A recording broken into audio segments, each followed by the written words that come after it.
sa ating mga tanim. Ayan o.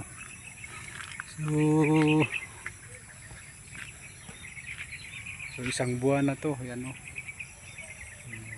So marami na siya. Yung mga dulo niya.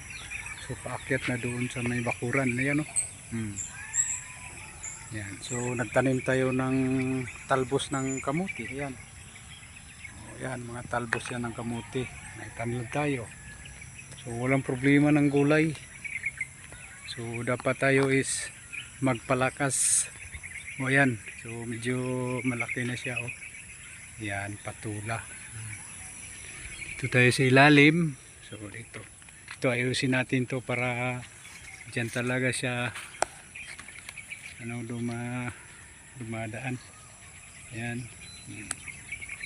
Dulo niya. Yung mga talbos niya, yun. Pakit natin doon.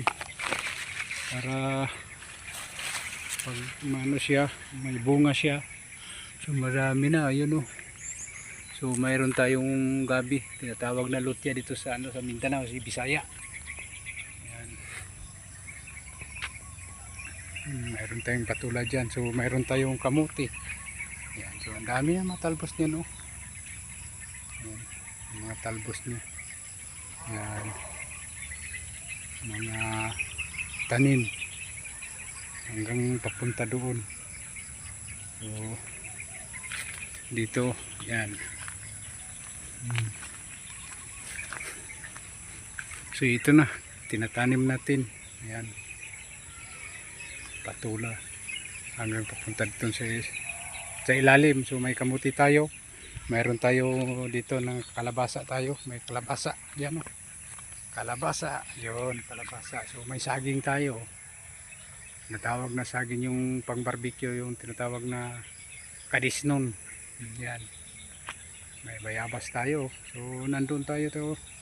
Dami yan o. Pag yan ang lahat na ay mamumunga yan lahat. May mga bulaklak na no. Yan. So dito tayo sa ilalim o yan o. Ayan, ano yung hitsura niya.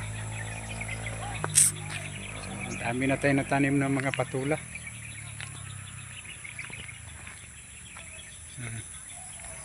Puntahan natin yung pinakamalawak na okra.